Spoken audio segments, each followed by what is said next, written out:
Merci beaucoup, Yaya. Nzamba Pambola. Yo tango yo kibongo mbamongo se décourager. Ok. Mukolo ezali mukolo mari de nuit azoko s'installer na vie na yo. Auto eza déjà projet moko si ba élever na monde des ténèbres. C'est projet déjà élevé. C'est projet déjà ba bandi programme nango. Projet nango de bandi. Que pour tout détruire ton côté so qui bien faut s'installer na vie na yo. Allez yo keyimba moko ko yebisa mutu. Do ye onde oyebisi. Mais quand le moussa n'enzame ça devient un problème à cause des murmures. Ça devient un problème et va passer le babomba makambo te ko pe avoir confiance ici. O moni so keyebisa et o moni vina o ya ko sambwa pambe surtout que biloba loba pe awa abomba pe makambo te ko loba wu ko loba pamba biloba loba soka kebetela ngo mutu lisolo. Alors vous qui vont se décourager. Ok, projet est déjà élevé dans le monde des ténèbres. Bah si bandi projet wana, bah continuer nango et puis bah kobi nango peut bah installer déjà à s'installer, à tomber bah sacrifice à s'installer. Mais yo que tout na volonté au tout ni même méchant. Même Jésus on va traiter Jésus biloba loba. Biso ba rasa Jésus to biloba loba makas. Pour Jésus pas biloba loba. Jésus va pharisien, il va te mettre ma belle autres traiter Jésus, il loba. Parce que Jésus a bien détruit le temple au Mukolomoko. Pour na bâtir en haut, on allait vérifier. Jésus-Christ a dit qu'on détruit le temple. On détruit en haut Mukolomoko. Là, verset 6, Jésus-Christ a parlé, on détruit dans 3 jours, on ne peut pas construire en Mukolomoko. Autant reconstruire en haut dans 3 jours. Il faut vérifier l'écriture des Photobos Sanaka. Jésus leur répondit, je détruirai ce temple en 3 jours et je les relèverai. Jésus-Christ a dit qu'on détruit le temple dans 3 jours. Le temple est banné. Jésus-Christ a dit qu'on détruit en haut dans 3 jours. Pour na kotonga ngo siko ba pharisien ba mitali ba noni que Jésus a biloba loba. Le Dieu dira na Jean 2 le verset 19 na Jean 2 le verset 19 non la bani na Jean 2 le verset 18 si na 22 na tangi na kombo na Jésus Christ de Nazareth. Amen. Le Dieu prenant la parole lui dira quel miracle, quel miracle nous montre-t-il pour agir de la sorte? Jésus leur a répondu, je détruirai ce temple en 3 jours et je les relèverai. Il a 46 ans pour bâtir ce temple. Et toi, en 3 jours, tu le relèveras. Mais il parla du temple de son corps. C'est pourquoi lorsqu'il fut ressuscité de mort, les disciples se souviendront qu'il avait dit cela et il criera à l'écriture et à la parole que Jésus avait dite. Biloba loba. Les Juifs ils ont traité Jésus biloba, nous traité Jésus biloba parce que Jésus il disait que ngane bomoninga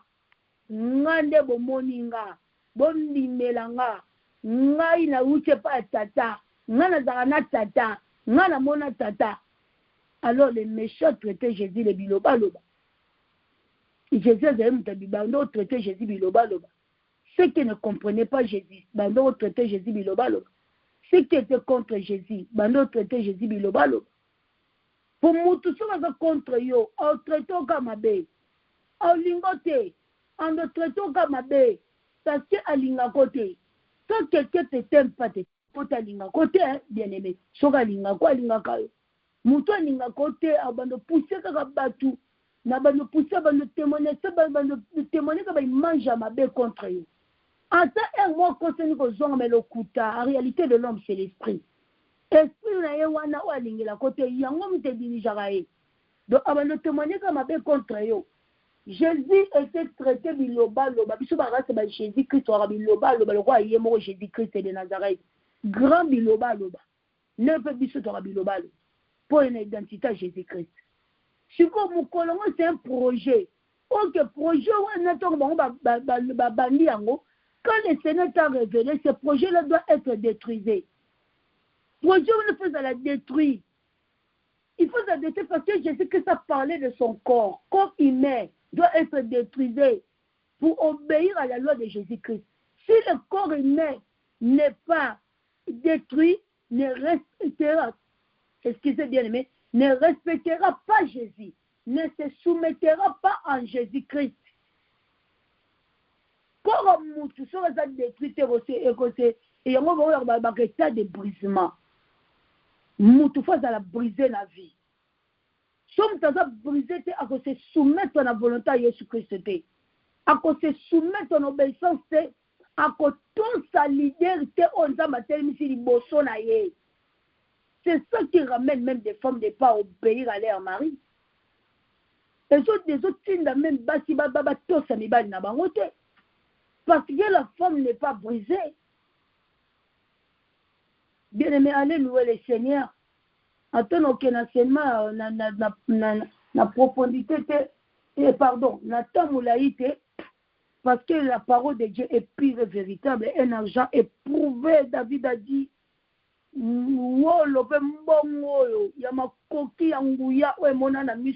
la parole de Dieu. La parole véritable de Dieu Tout-Puissant. Parole en Zambe, ce qui moutou. La parole, c'est la richesse. La parole, c'est la vie. La parole, c'est la résurrection.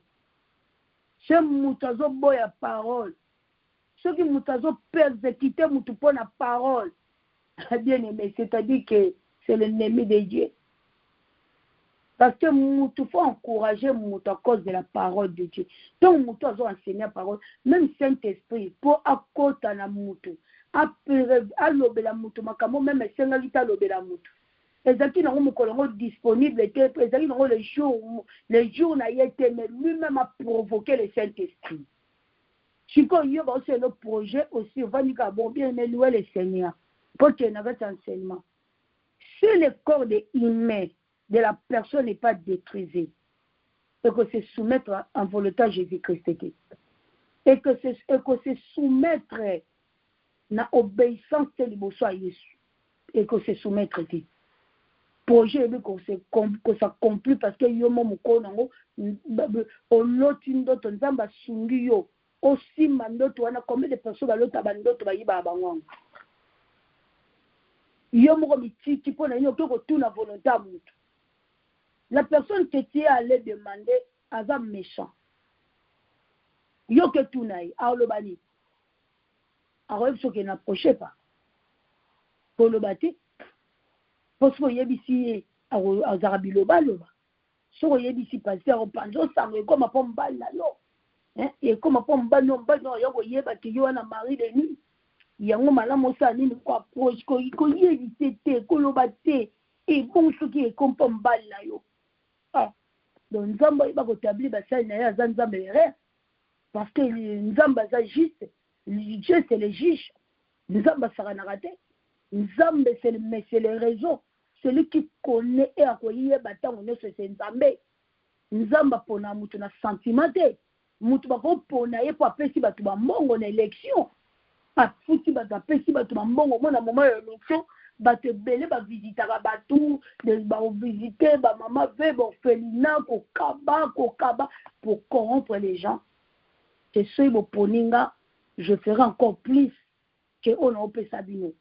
Mais ce qu'elle fait là c'est matalana. A osa la matalana pour batu ba linga e ba voter parce que to ba voter kazu ngwende. C'est fini. Yo mo pour mitika baba manipilo. Yo qui n'a pas eu ndoto na oloti Seigneur atungi yo okongo ndoto wana. C'est un projet. Dans le monde des ténèbres, il est toujours le projet élevé. Il est comme de ça, mais pourquoi le Bible dit que le Seigneur l'Éternel renverse sa voix des méchants et anéantit le projet des peuples? Parce que le monde de nous surtout est travaillé par un projet. Bon, ben le projet, bayebi ke moto to tobonisi to tosali boya kotika te po tolembisa ye po tobimisa bafausse témoignage alors bafausse témoignage to tokobimisela moto po parole mte ya problème il faut ezala bafausse témoignage moko ezala puissant mais babosani ke Jésus Christ est le tout puissant il faut ezala puissant parce que ntango koyoka yango akokoma découragé moi te ya parole eza suite po kotiola ye qui sait que le pasteur a prêché, il est plus que lui. Il faut que tu il faut que tu sa pasteur, moi j'ai apprécié les pasteurs. Les pasteurs qui a côté na matanga papa na biso, n'enterrement papa na biso. Et moi j'étais là, la reine était là, j'étais là pour encourager l'homme de Dieu. Et c'est solo. Quand j'ai dit que le Seigneur te bénisse l'homme de Dieu. Amen, maman. Amen. J'encourageais parce que les serviteurs de Dieu c'est l'ami de papa évangéliste. C'est comme de papa évangéliste. Papa évangéliste, c'est sa famille. D'ailleurs, quand on a maintenant, il y a des gens qui ont vu la monnaie. Maintenant, papa évangéliste, c'est sa famille. J'ai apprécié, bien aimé. Parce que c'est Dieu. Il a enseigné pour la gloire de Jésus-Christ. Mais Moutoumso, comme ils sont le roi de Chola. Et comme le roi de Chola. Donc, les paroles les appréciées, les véritables et en tu ne peux pas comparer la parole de Dieu. Nous avons l'obanenga lingeli. À part la ranenga lingeli, à l'obagi mamamiketa, teya qui penza. Abike lokwa liona kangi bino na kotika te atali tinenge nini na milieu chrétien conflit et comment koleka milieu bapaye yongo pe Saint-Esprit ba na biso mutumo na kati tonga oyo milieu vaut mieux ko vivre na milieu bapaye que ko vivre na milieu ba chrétien parce que milieu ba chrétien lelo za milieu moko oyoka kapenza ke milieu ba conflit milieu ba rancune inutile ba problème inutile et l'autre côté, moutazo lukaka ba problème na batu, azo chola kaka muninga, azo ninga ba conflit zakana ba conflit na mutu mona zo ko loba ngona nenga ko chola que parole solone ya ngolo. Oh écoute, oh était ma ngole l'autre côté. Tout ça pour faire décourager yo. Jésus-Christ a chola mati sur la croix. Jésus toi ba memi sur la croix. Il faut regarder ton état d'âme bien. Montu na vie faut mettre l'état d'âme na okiti. Comment tu oses provoquer une âme? Quel esprit est ça quand tu nous provoquer une âme? Esprit on est d'abord bête on a nzoto na, on bête on libanda nzoto na. Parce que esprit ne joue rôle dans nzoto na yo. C'est pour cela que Job a dit la réalité de l'homme c'est l'esprit. Tout ça le monde est ténèbres c'est un projet. Monde de nous soit ça leur projet. Même des compagnies, ils ont des projets à faire. Donc, il y a les mises et nous enseigner sous parole T. Nous enseigner sous parole T. Ok, ce n'est pas moi qui enseigne la parole, c'est Dieu. Ce n'est pas moi. Ce n'est pas les pasteurs là qui enseignent la parole. Esprit d'encouragement et esprit à kocholama et à kocholeyeban.